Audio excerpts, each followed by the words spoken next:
I think if last year taught us anything, it should have taught us that life can be very complicated, that life can be unpredictable and it is ever-changing, that just when you think you have it all figured out, somehow life happens and it throws you this curveball that you had no way of knowing was coming. And then when you find yourself in that situation, you're trying to wrestle with what to do now. And if 2020 should have taught us anything, it should have taught us that life happens. And when life happens, most of the time it doesn't give us a heads up. It doesn't give us an idea of, hey, something drastic is about to rock your world and your understanding of the world for a really long time. It doesn't give us these kind of emails or alerts, things like that. And so that's part of the reason I'm really excited about this series that we're starting today as a church. And this idea of going through the book of Proverbs and finding this practical wisdom for life's everyday issues. And I've said it before and I'll say it again, that I honestly think that if there is one need that our world has, one need that our nation has, one need that our church has, one need that we as individuals have,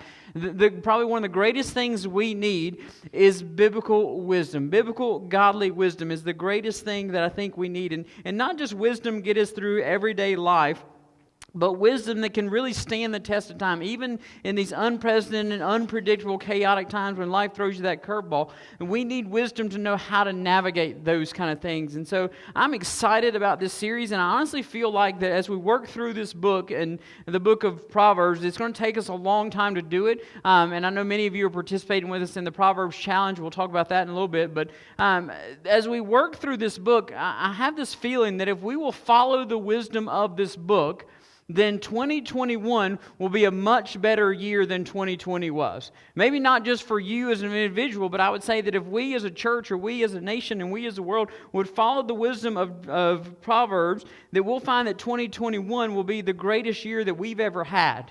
And not just because I think that I'm optimistic, and I usually am. I'm always looking forward to the next year. But I really think that if we will do this, if we'll follow this wisdom and not despise it, which is what we'll look at the end of the text today, then we're going to find some great things happening in our lives. We're going to find that we know how to navigate these unexpected curveballs that life throws at us. So if we're going to start with this idea of building hope, if we're going to have any hope of building this life of practical wisdom, then we got to start somewhere.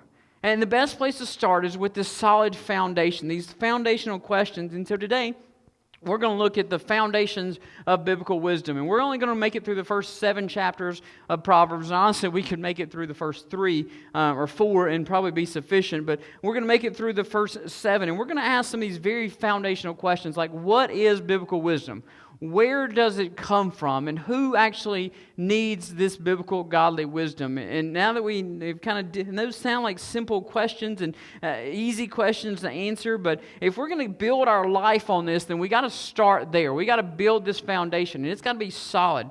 So if you've got your Bibles, go ahead and turn with me to the very beginning of the book of Proverbs, chapter 1, verse 1, and that's where we'll start. Now, I'll go ahead and tell you kind of the outline of where I think we're going with this, is that typically when I preach through a book, I start at the very beginning, and I go verse by verse all the way through the end of it, okay? Now, Proverbs isn't like any other book, right? I'm just going to go ahead and tell you. Sections of it work really great. So for the first probably 9 chapters or so, that's what we're going to do. We're going to start at the beginning, we're going to work our way through those, not necessarily verse by verse, but kind of chapter by chapter. And then, once we get into kind of the middle sections, we're going to do it more topically. So, like, we'll spend some time talking about the Proverbs that deal with money and the Proverbs that deal with marriage. And we'll do it by topic. Because when you get to the middle section of Proverbs, you guys that are reading through the book, you'll figure this out. When you get to that middle section, man, it's just like these whole bunch of sayings that really aren't connected to the one above them or the one below them. And you just have to connect them some way. So, we're going to do it kind of topically in that middle section. But we're going to do some great things. We're going to have some great study going on. And we're going to gain some biblical wisdom as we go through this book. So I want to go ahead and start us off in chapter 1, verse 1, and we'll read down through verse 7. Verse 1 says, "The Proverbs of Solomon, son of David, king of Israel, for learning what wisdom and discipline are, for understanding insightful sayings, for receiving wise instruction in righteousness, justice, and integrity, for teaching shrewdness to the inexperienced, knowledge and discretion to a young man. A wise man will listen and increase his learning, and a discerning man will obtain guidance. For understanding a proverb or a parable, the words of the wise and their riddles." Verse 7 is probably the key verse of the whole book of Proverbs. Simply says this: "The fear of the Lord is the beginning of knowledge. Fools despise wisdom and discipline." Let's pray together. God, I thank you so much for who you are. I thank you that you have opened our eyes through this book, and you're going to continue to open our eyes through what you have already given us. And so, God, I pray this morning that you do exactly that. I pray that we are here to present ourselves, either in person or in spirit, as a sanctuary, God, for you to come in and for you to fill up. So, God, that you can open our eyes and we can be ready to receive what you have for us in this book of wisdom. God, I'm praying for this series. I'm praying for this text today and throughout this whole book. God, I'm praying, God, this isn't just academic. This isn't just intellectual, God, that this isn't just something, yeah, we did that. We read that book. And God, I'm praying that this is something that changes our life. God, that we will pattern our lives and our behaviors through what you have told us in this book so that we will follow the wisdom that you have given us. God, I'm praying this morning that we as individuals and that we as a church, God, we will find the beginning of wisdom and we will chase it for the rest of our lives. God, we will never be considered the fools that despise you or despise your wisdom or despise your discipline. But God, I realize, like all of us, God, that choice is ours. It is ours as individuals. It is ours as a church. It is ours as a nation. It is ours as a world. And so, God, I'm praying this morning, God, that we will choose wisdom.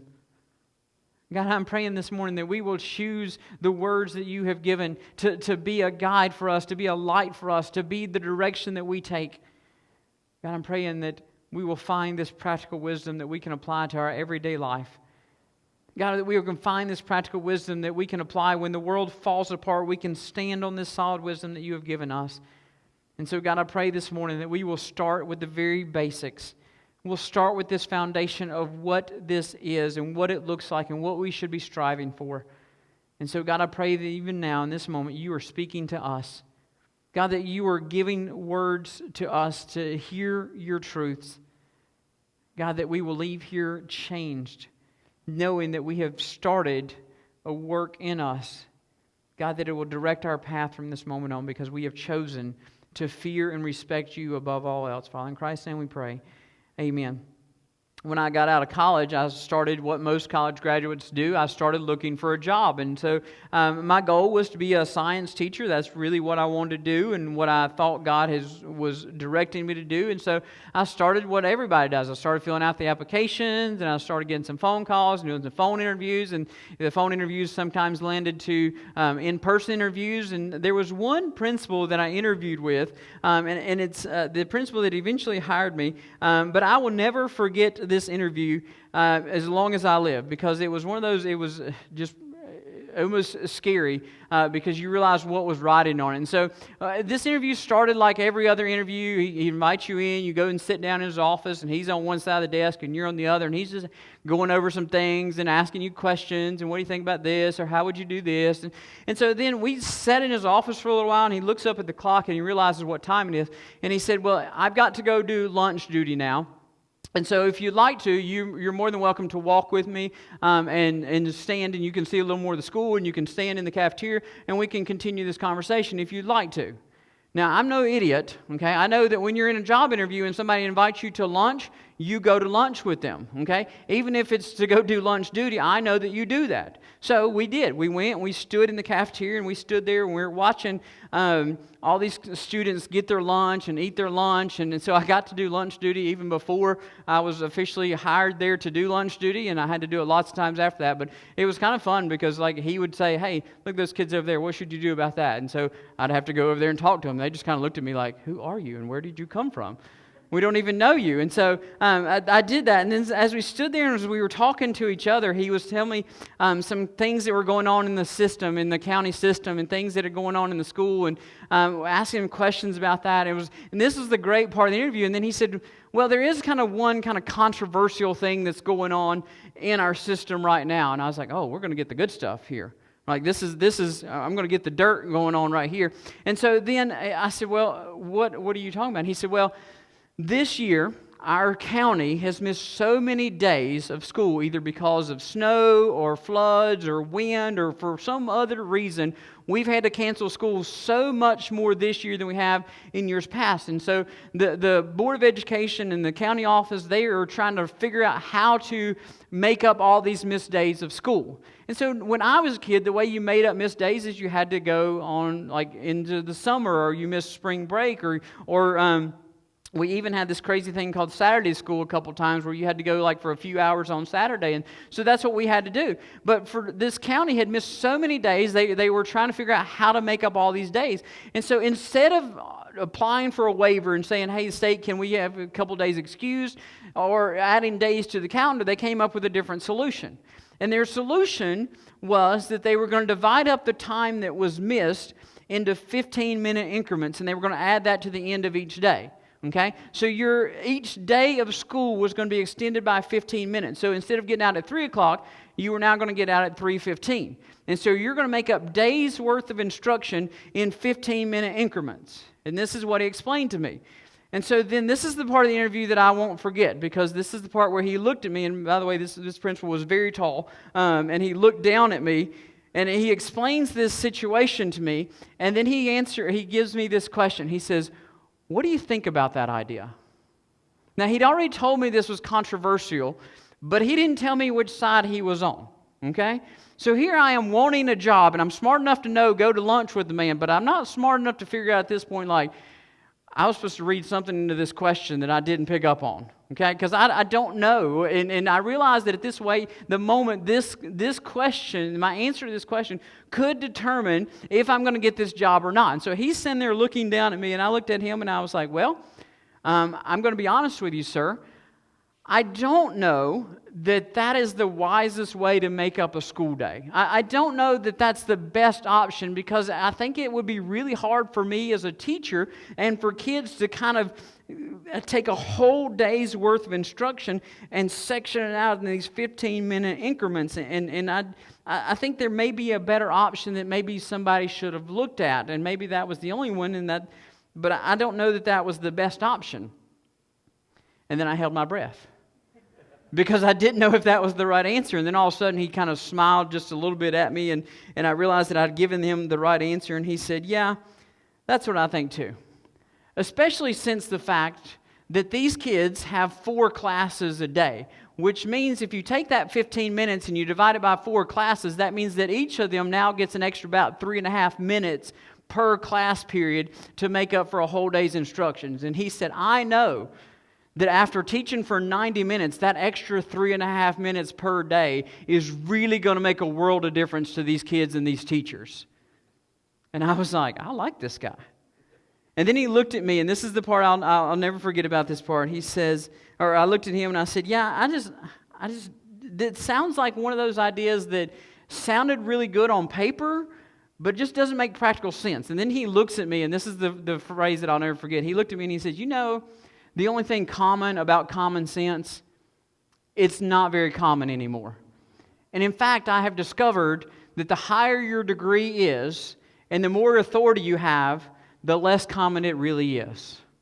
Now, this is a guy who worked for the system, and this is a guy that this was his job. And so I always remember that, because I've looked at it and I've realized that our society tends to gravitate or exalt certain types of wisdom. You see, if you're in the school setting, then we really gravitate towards academic and intellectual knowledge. That's what we promote. That's what we want you to do. And so your degree of wisdom, your degree of knowledge, really depends on how many plaques you have on the wall, how many degrees you hang up on the wall. And so we really exalt that. We lift that up above anything else. That's what we emulate. That's what we think wisdom is if you're in that setting. And so we really kind of stress that. And we really exalt somebody and for having all those degrees, and we tend to stop with that. They have all these degrees. You walk into a room and this man has all these degrees on the wall, and you never think of he's never really come up with a practical solution for anything.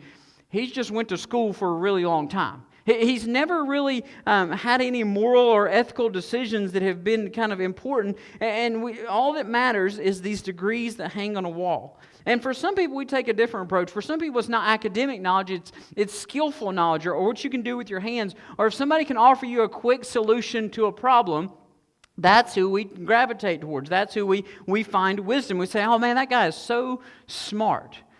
But sometimes we run to those people regardless of the fact that, man, they are really ethically wrong, that their solution that they gave you was morally wrong, that the solution they gave you, yeah, it fixed something in the short term, but man, it hurts you in the long run. All right? But we listen to them because in the moment, in that crisis, man, that was it. And regardless of the fact their solution was unethical or it has some kind of hidden agenda behind it, you see, this is the difference between wisdom in the world's view or society's view and biblical wisdom. You see, biblical wisdom is so much broader than the categories that we put it in. It's so much broader than the values that we kind of section off in our society. And so if we're going to ask this question, if we're going to start with this foundation, we got to know first off, what is biblical wisdom? What is the purpose of this book? If we're going to spend all this time going through this, what are we looking to get out of this book? And what we find is that as we work through this book of Proverbs, we're going to find that biblical wisdom is really, really broad. It is very inclusive, that it includes so many things that are often left out. This idea of biblical wisdom, it adds so much this concept of wisdom that is made up of all these different parts, and many parts that people just say, no, you don't really need that. That's not really that important. Just forget about that part. But when we kind of look at biblical wisdom, we see all these different parts of it, and we see all of them have to fit together in order for wisdom to be true, in order for wisdom to have its full effect.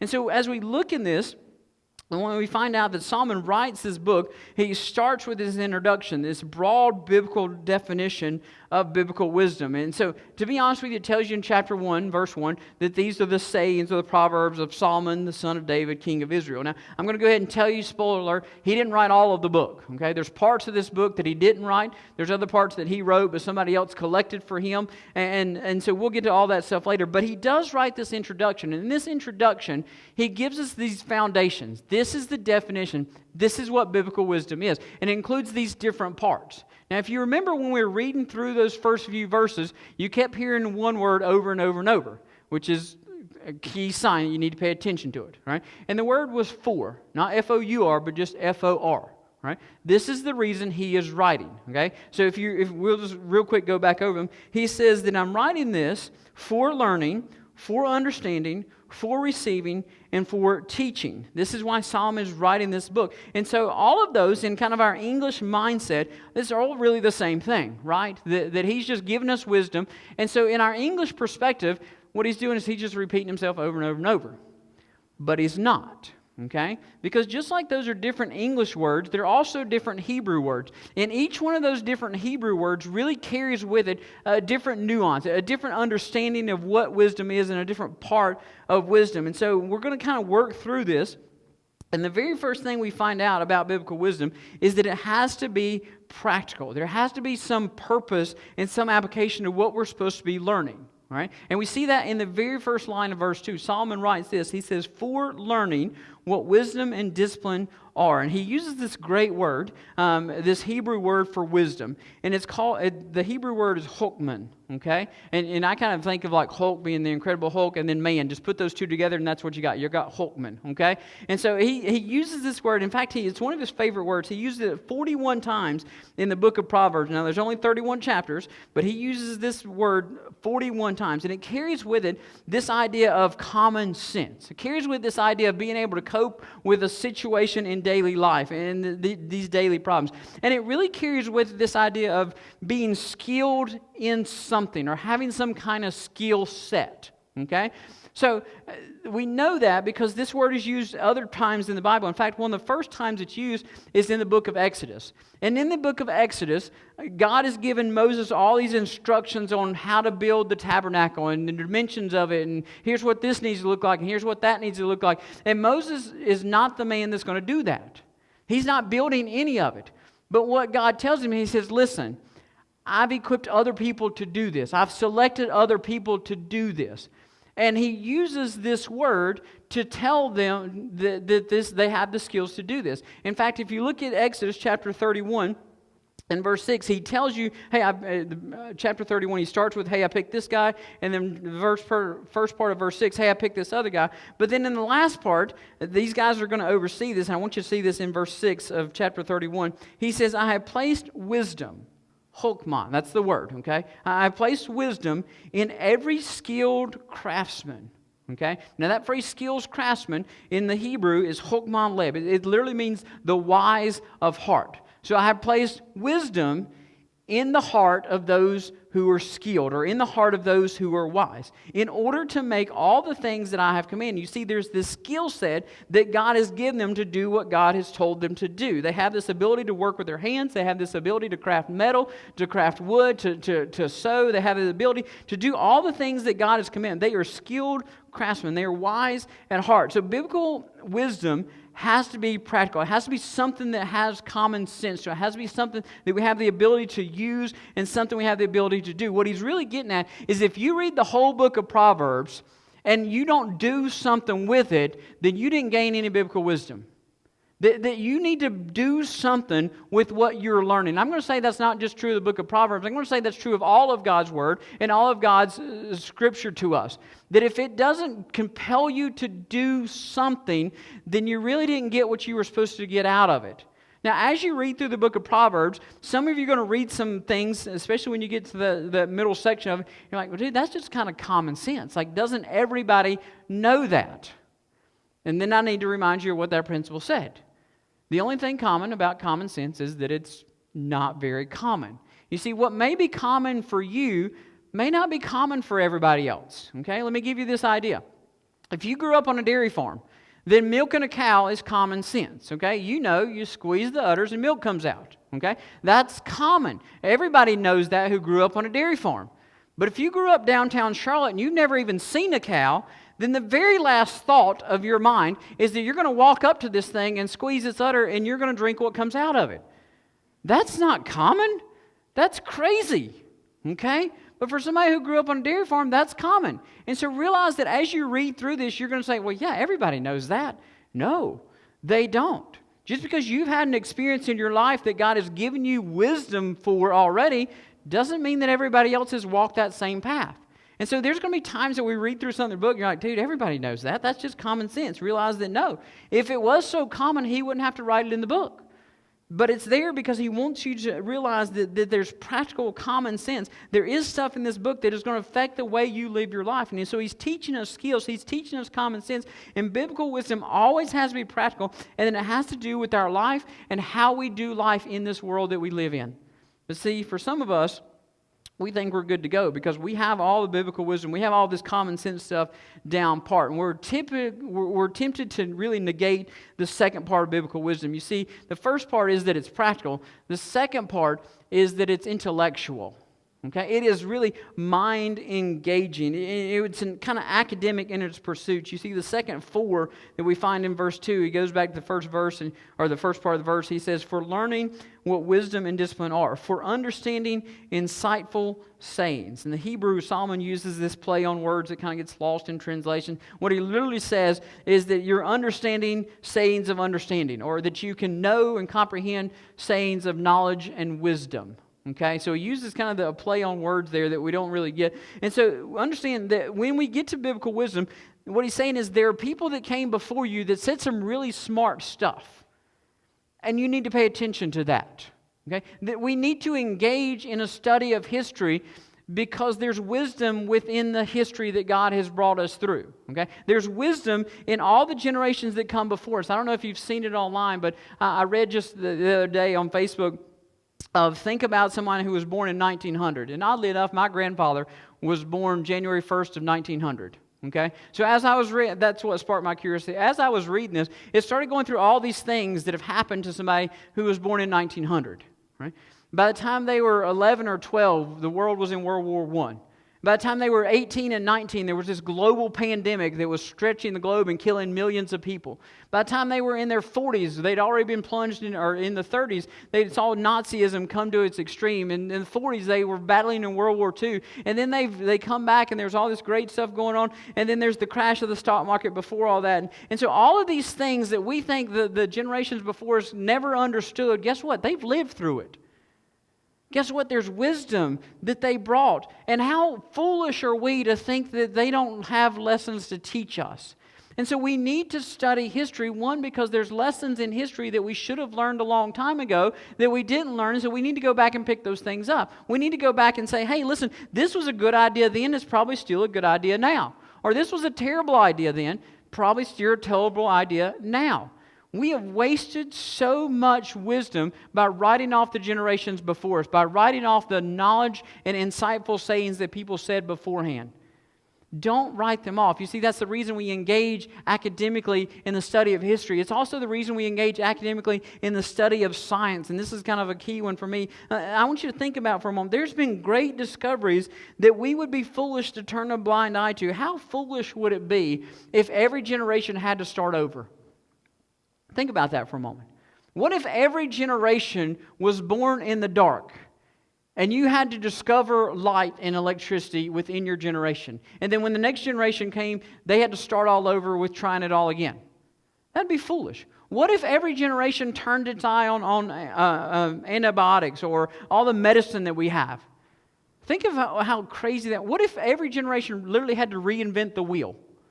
That would be foolishness. Okay? That's not wisdom to write off what other people have discovered and write off what wise men and the knowledge that's there. And so part of biblical wisdom is that we're encouraged to engage our mind. And we forfeit so much knowledge, honestly, when we get out of high school, when we get out of college, and we stop our academic and intellectual pursuits, that we stop engaging our mind in what is going on in the world around us. You see, there was things that I read now that I could have read in high school that didn't really mean anything to me in high school. But if I read them now in light of the world that we're living in now or in the age that I'm at now, suddenly they're brilliant. It's so brilliant what they said in the 1900s. Maybe we should go back and listen to them. We forfeit so much knowledge if we don't go to the wisdom that other people have said, because biblical wisdom encourages us to engage our mind and expand our intellect to understand these wise sayings of the past. And so we've got to understand them. That's part of what biblical wisdom is, because biblical wisdom understands that you are shaped by the past. And those wise sayings not only shape your present, but they're going to shape your future as well. So biblical wisdom is practical, it's intellectual, but it's also moral. And this is probably the one that we need to build the most on, because this is the one that society really turns its blind eye to the most. Right? We will exalt anybody who has a degree. We'll exalt anybody that has a skill set. And think about it for a moment. We will divorce morality from all these other aspects of wisdom really quick. And if you don't believe me, then think about how many millions of dollars you will pay, not you, maybe not, but someone will pay a professional athlete millions of dollars because they are skilled in throwing a ball. Right? That's a skill. That's a practical skill. That's biblical wisdom. Right? And yet they're completely morally bankrupt in the way they live their life, and yet we give them millions of dollars. We will invite academic achievement. We will celebrate academic achievement, and yet we will have these massive graduations for university students and high school students. We'll have this massive celebration every year. And yet we'll turn our blind eye to what they do right after graduation when they go to senior week at the beach or Mexico and get so drunk they don't even remember what they did. And we're like, man, you guys are so smart. You're brilliant. And you're like, but you made such dumb decisions in that week. You see, we divorced their academic and intelligence wisdom from the morale, from the moral and the ethical decisions they make. You see, but biblical wisdom, it doesn't make the separation. It says that if wisdom is practical, if wisdom is intellectual, then it's also got to inform our moral decisions. It's got to be self-disciplined. And this is why Solomon makes this in verse 3. He connects these three together with wisdom. And he says, if you're going to get wisdom, then it's going to change how you act and how you behave. And he says in verse 3, he says, for receiving wise instruction in righteousness, justice, and integrity. Biblical wisdom includes a sense of a moral right and wrong. It includes this sense of something being fair and just versus something being unfair and unjust. It's this sense of there's moral responsibility in what we say and what we do. See, you don't get a degree and start doing and living however you want to. It doesn't work that way. That's not biblical wisdom. That's worldly wisdom. That's academic wisdom. But that's not biblical wisdom. Biblical wisdom says that you can't be skilled in a sport and live your life like you're not a role model to anybody else. It doesn't work that way. You are responsible for living your life in a godly, righteous way. And so we ought to be teaching that if we're going to live this life, if we're going to live after biblical wisdom, there has to be discipline. There has to be correction. And that's part of receiving wise instruction. You see, we're taught how to live a righteous life. That's the purpose of walking through this book. He wants you to live mind engaged. He wants you to live hand engaged. But He also wants you to live a way that you are righteously engaged, that you are learning how to live a moral and just life. And so He teaches you a righteous life. And there is justice and correction when we don't follow the moral instructions that are here. All right? We should understand that this is the moral code. And when we don't follow this moral code, there is justice and there's correction that happens. Okay? We need to understand that. Biblical wisdom says that when I don't follow what God says, then God has the option to correct me. In fact, we should not only understand that, we should welcome that correction, because when we welcome that correction, we begin to build integrity within ourselves, because we will begin to discipline ourselves so that we become more righteous. You see, there's a moral aspect to biblical wisdom. And there has to be, because this last part of biblical wisdom is that there has to be discernment. Biblical wisdom is discerning what is best.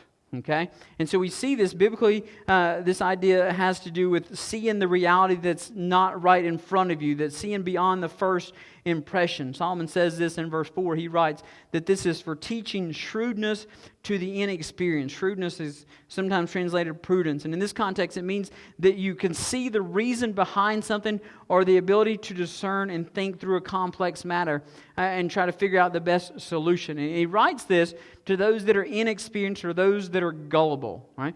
People that take things at face value and they never kind of look beyond that. They never kind of ask questions about what's going on. Why is there a reason for that? Okay, so let me kind of give you just a simple practical idea of what discernment looks like.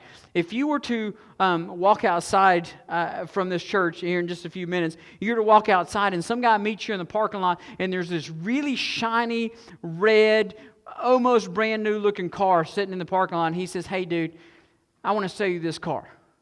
And I want to sell you this car for like $1,000. It's shiny, it is bright, it is a beautiful looking car." And so you are very tempted to be like, "Absolutely, I'll take that car for $1,000.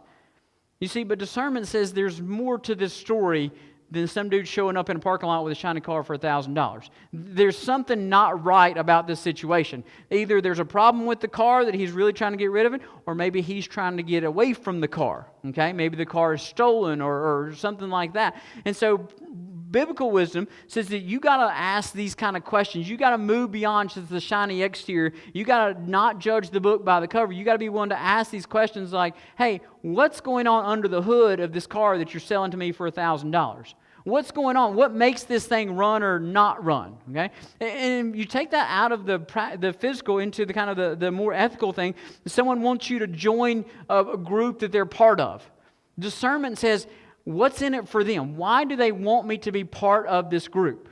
Is it really what's best for me, or are they just kind of getting a bonus for this? Okay, are they getting some kind of kickback from me using this person or being part of this group? Is this really what's best? Or what's the agenda of this group? What's the foundational principle of this group? What does this group really stand for? You see, those are the questions that discernment asks. That's what getting behind the appearance and seeing the reality behind the appearance is all about. So biblical wisdom, it's looking beyond what is just on the surface. It says, "Hey, listen, I know that book looks good, but the cover could be deceiving. I know that car has a great paint job, but that paint job could be deceiving." And we got to be willing to ask and seek these deeper answers, to have these complex, hard questions if we're ever going to find the reality behind the appearance. And you see, that's where biblical wisdom differs from everything else, because biblical wisdom doesn't just take it at face value. It's not gullible and doesn't just say, "Hey, I'm just going to take faith because that's all I need." No, see, that's not biblical wisdom. Biblical wisdom asks you to engage your mind in your faith. It asks you to engage and investigate the concept of faith. It asks you to take a moral stance and say, hey, yeah, listen, I know they're doing something good, but do they really line up morally with what God's Word says? You see, we don't ask those questions often enough. We just take it at face value that everybody's good and everybody says what's on their mind, and that's not the case. You see, biblical wisdom, it has to be practical, it has to be intellectual, it has to be moral, but it also has to seek these deeper realities. And so now that we kind of worked through what biblical wisdom is and what all it involves, we kind of see this overlapping of all these things that are put together. This is what biblical wisdom is. And so the second question that we have to ask ourselves is, well, who needs that? I mean, let's be honest. That sounds like a lot of work, Michael. I mean, you're talking about physically engaging, you're talking about mentally engaging, you're talking about asking all these deep, hard questions I don't even want to think about. And so really, who needs this kind of wisdom? And Solomon writes this book, and he's got two groups really in mind that he's writing this book for. And the first of the two groups is found in verse 4. And it says in verse 4, he's writing this book for teaching shrewdness to the inexperienced, knowledge and discretion to a young man. That's the first group that can benefit from this book, is the young. And I love how he calls them the inexperienced, the gullible. Right? He doesn't call them foolish, he calls them inexperienced, which means they're young enough that they don't have enough life experiences to make informed decisions. Okay? This is the reason they have someone over them. This is the reason kids don't make their own decisions, because they need a parent to guide them through this. Okay? So he doesn't say they're foolish. He doesn't say they're stupid or they're dumb or they're ignorant. He just says they're inexperienced. They don't have enough wisdom at this point. They don't have enough of knowledge or experience to make these choices on their own. So I'm going to give them this practical biblical wisdom so that they can have knowledge, so that they can have discretion, so they can know how to use the biblical wisdom that they got. And so most of us sitting in here this morning, we're all about that one.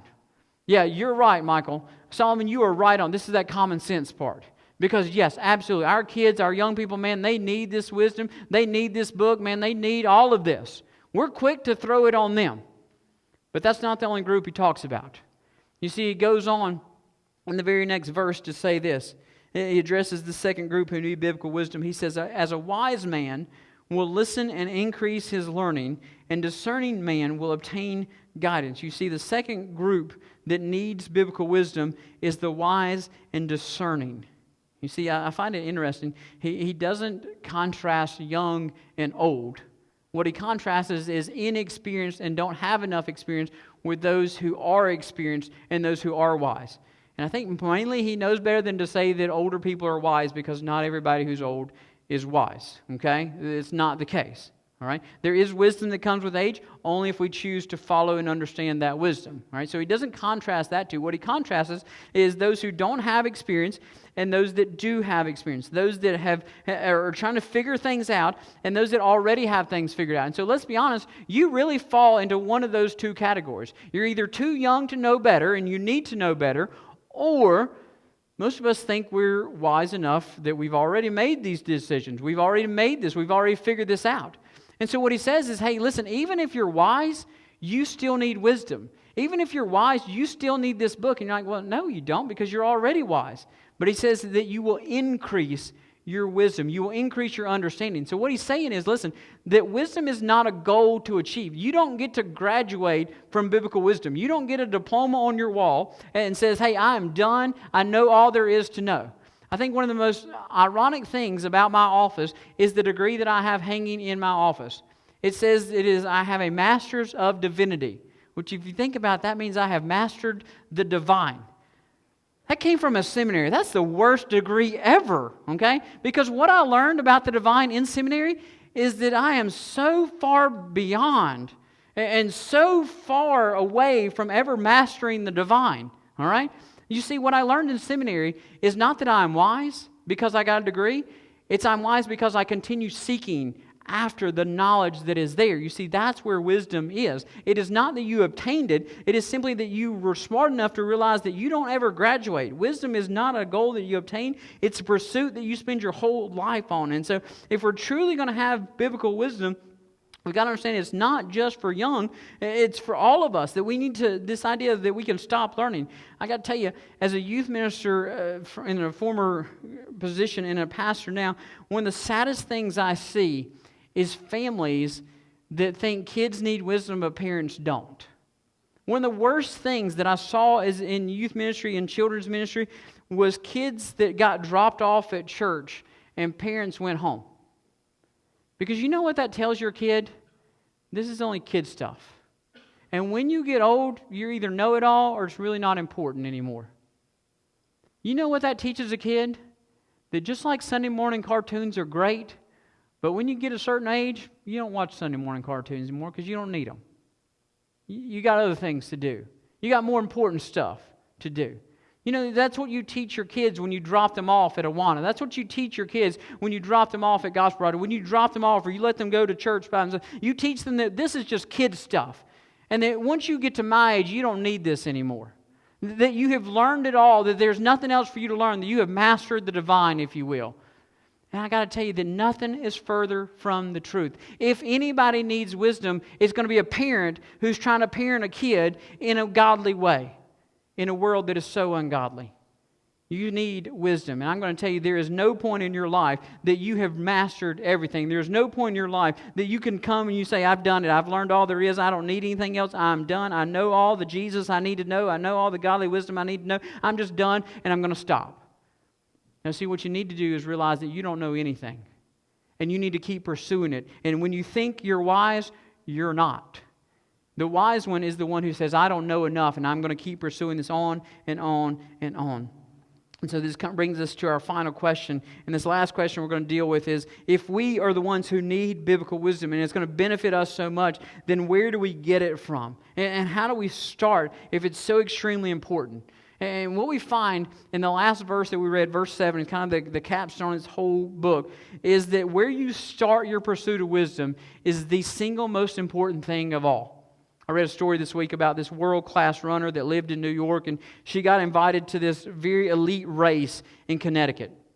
And so she decided, since this was an elite race and one of these long-distance runs, that she was going to do it. She was going to be competing with some of the greatest athletes in the world. And so she was super excited. There was a huge prize on the line, and not just like fame and like almost like a Wheaties box. You were going to get your face on a Wheaties box kind of deal. Like this was a huge deal. The cash was going to be involved and all these sponsorships. This was going to be big. If you could compete in this race and if you could win this race, this was going to be huge for her. And so she decided she was going to register for this race. So she did it. She registered for the race, and she got the instructions of how to get to the starting line. And so she left New York City, and she started driving to Connecticut, but somehow she got turned around in her direction. She got messed up on the directions, and she got lost. And she didn't know exactly where she was going. She didn't know how to get to where she was supposed to be going. So she did what ladies do when they lose their way. They stop and ask somebody, okay? They're much wiser than guys because guys will just run out of gas at some point, okay? But she stops at this gas station and she says, listen, I'm trying to get to this race. That I've signed up for this race and I'm trying to get to the starting line of this race. It's in the parking lot of a shopping center is what I know. Can you help me get there? And the guy's like, oh, sure. There's a race starting just right up the road in the shopping center mall, or the mall shopping, or the mall parking lot. I think that's where you need to go. And so he gave her directions. Just go out here and take a couple turns, and bam, you're right there. So she does. She goes out. She follows those directions. She gets in that parking lot, and she knows the parking lot's kind of like almost empty. Like this was not what she was expecting. She was expecting this race to be a big deal, and there's going to be tons of people there. And so she was kind of like, well, this is kind of odd. But she was already running late, so she had to get to the starting line. So she runs up to the registration table and she's like, hey, I'm here for my race and I just need my number and I need to get going. And like the people sitting in the registration, they recognized exactly who she was and they were so excited that she was there. Man, this is huge. We are so happy to see you. And sorry, we don't have your registration stuff, but here, you just put this bib on, just put this number on, and you can make it if you take off quickly. Just put this number on and you can make it to the starting line if you go right now. So the lady did, man. She's putting on that number, and she gets there, and she looks around, and she's like, there's hardly anybody here. Like, I'm going to win this thing. I'm going to get my face on a Wheaties box. This is going to be awesome. And so the gun fires, man, and she's gone. She takes off. And she is running and running and running, and she is outpacing everybody. She beat the next competitor by 4 minutes. All right? So she is, not just the next female. She beat the first male running by 4 minutes. And she runs across the finish line, and she's just knowing that she's won everything, and this is going to be the greatest thing. And so she kind of thinks it's a little odd that there's not like all these cameras and all this stuff going on, because this was her big moment. And then she gets to the award ceremony, and they have these little platforms that you can stand on, and they call her name, and she gets to step up to number 1, and they give her this little medal, and they give her this little envelope. And she's like, oh, this is my $1 million check right here. This is going to have all the information. And she opens it up, and it's a gift card to the mall that she started in. And she was like, wait, something is not right here. Something is not adding up here. And so she went and she started talking to the organizers of the race, the people who had registered her, and she said, no, I think there's a mistake. I think something's wrong.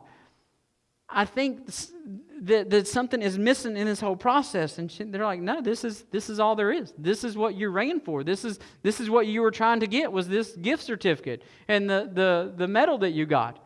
And she's like, no, there was supposed to be so much more to this. There was supposed to be like this big celebration. There was supposed to be a Wheaties box, and there was supposed to be all this money and all these sponsors. That's what I was running for. And they're like, ma'am, I don't know where you think you were running, but this was the high school's fundraiser.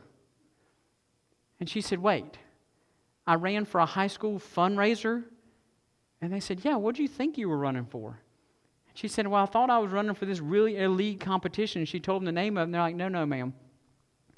That's about 10 miles down the road in a different town. You see, you showed up at the wrong starting line, and you ran the wrong race, and you didn't win the prize that you thought you did because you ran the wrong race from the wrong starting line.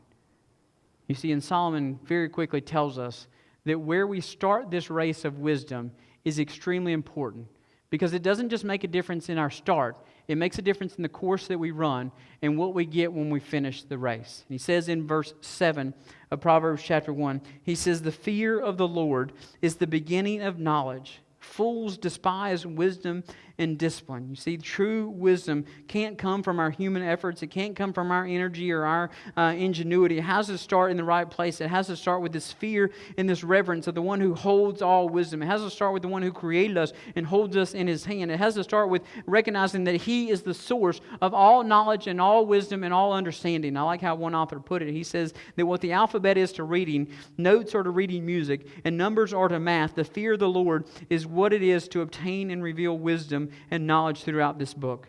It is the very start and the most essential part of everything that you will do from this moment on. You see, if we're going to look for a year of wisdom, then we got to start in the right place. And I love how Dr. Danny Aiken puts it in this phrase. He says that Proverbs is all about beginning wisely and seeking wisdom from that moment on. Proverbs is all about becoming wise in everyday life through a relationship with Christ, through the gospel. It is about living the kingdom that God has always meant for humans to live in this moment now. But to do that, our vertical relationship with God has to be right through Christ Jesus. And once we get the vertical relationship right with God, then our horizontal relationships with everyone else in the world around us will suddenly fall into place. You see, if we're going to seek wisdom this year, we got to start by seeking Him first. If we're going to seek after wisdom this year, we got to start by seeking the one who created wisdom in the first place. We got to start by seeking the one who sought after us. We got to start by the one who shapes us and guides us. And not only that, but we got to be willing to allow Him to do that. We got to be willing to allow Him to give us instructions and heed those instructions. You see, wisdom that you just listen to and don't apply really isn't any good. It means you got a degree on a wall, but no practical application to it. Wisdom that doesn't change your stance and your moral values doesn't do any good. You see, we've got to be willing not just to get after the wisdom and chase after the wisdom. We've got to be willing to let His wisdom guide us and instruct us and even discipline us when we need it. We got to be willing to lay ourselves down and lay ourselves aside and totally surrender to Him and say, listen, God, we are seeking after wisdom because we fear You and we trust You and we respect You above all else. And so we end with this simple thing, that as we work through this book of wisdom, you've got the choice to make. You either choose wisdom through the fear of God, or you choose to despise Him and reject Him. And it tells you very clearly that there are some that will make the choice to despise and reject Him. There are fools that will despise Him because they don't like His version of wisdom and they don't like His discipline that He brings into their life. And so I want to end this simply with this question. Will you seek after wisdom for Him, or will you turn your back to Him and be considered a fool and chase after the wrong prize in the wrong race from the wrong starting point? Let's pray together.